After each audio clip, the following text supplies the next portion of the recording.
Who Wants to Be a Millionaire only reached the screen after months of preparation and 2 pilot programmes.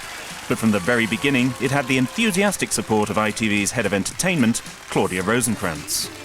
Paul Smith rang up and asked if he could come in to pitch a show, and he said, I don't want to send you anything first, I just want to come in and do it. I was very, very excited by the show.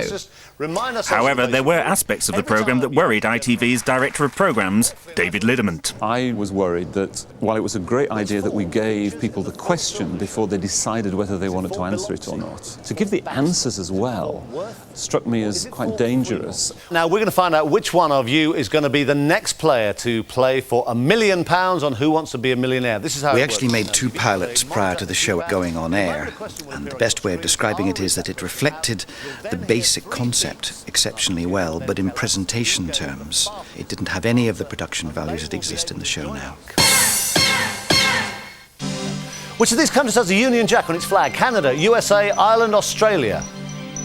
The sound was poor, and that we had to improve the music, that we had to adjust the set, which was much too bright and glossy, and that we needed to deal with the lighting.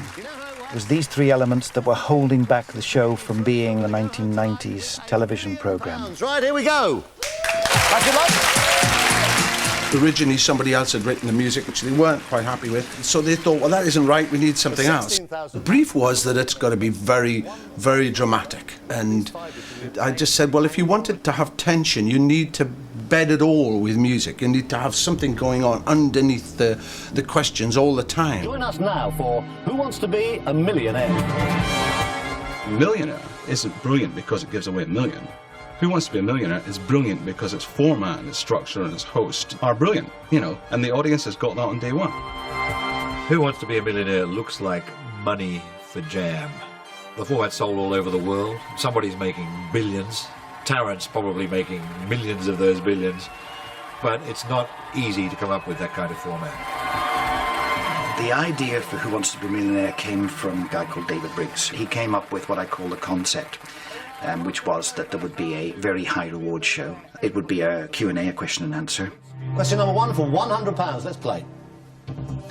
Where's the children's series Grange Hill set? There would be a number of questions, I think he had 21, but that doesn't matter, that it would derive its income from premium phone lines to go towards paying prizes, and that would be underwritten by insurance. And that was his concept. Here we are, welcome for the very first time to Who Wants to Be a Millionaire? The press said, oh, ITV is so desperate for viewers, it's prepared to pay them £1 million to get to watch ITV. And actually, we were worried. We had no idea whether people were going to win $1 million every single night, and whether this was going to be really the most expensive show we'd ever done. 2 weeks before Millionaire hit the air, the format was looking flawed. And we did the first pilot. It owed its presentation very much to, Seaside Special, 1970. It was very, very bright. It was glossy, and it was just awful. And there was no drama whatsoever. Right, let's have a look then at the first question for £1. Let's have a look. Which girl's name is also a Christmas song? We knew that it wasn't right. We had all the data on the screen all the time, so you never ever got a full frame shot. And I said to the director, listen, this is all about that. You've got to see the sweat coming off the brow. We don't want anything else. Nobody cares at that moment. Hey, Carol.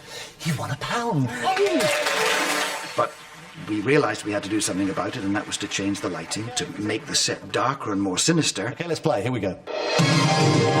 And then to introduce, rather than incidental music, we had to introduce effectively dramatic music the whole way through. For £100, what's the answer? A, dribbling. It's the right answer. Dribbling's right. Of course it is. You got £100. Almost immediately, Millionaire was brandishing audiences of 15 million. The nation was hooked. You ask questions, if they know the answers, they win money, and it cannot be simpler than that. 200 quid, well done.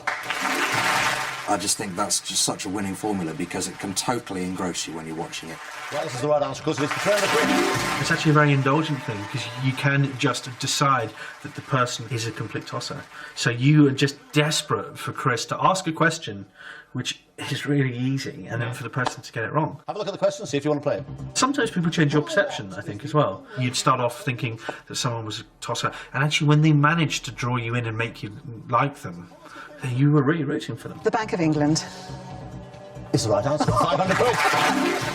I really wanted to counteract the criticisms that big money winnings had to be synonymous with down market, that was a down market thing. He's a Cooper.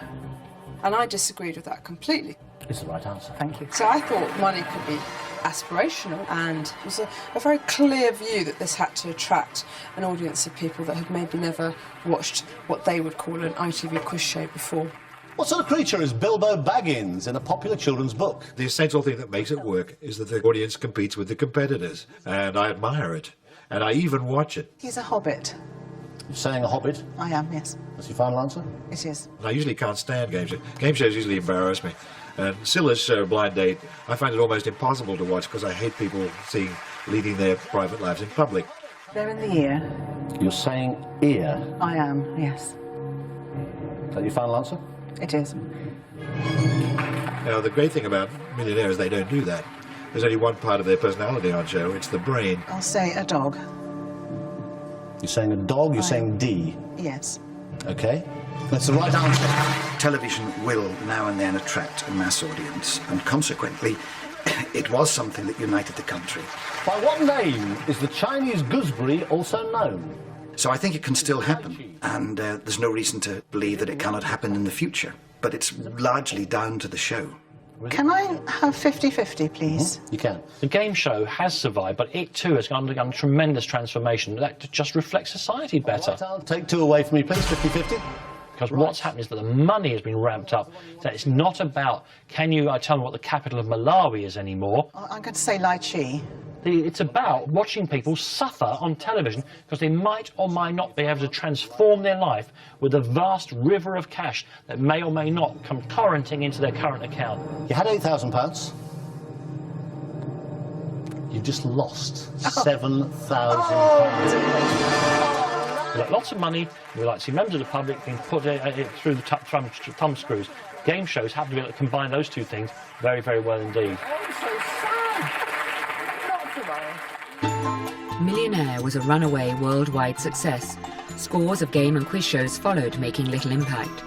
What did make impact was the realization that the public enjoyed seeing people under extreme pressure, and they liked to feel involved, even when they were stranded on the sofa.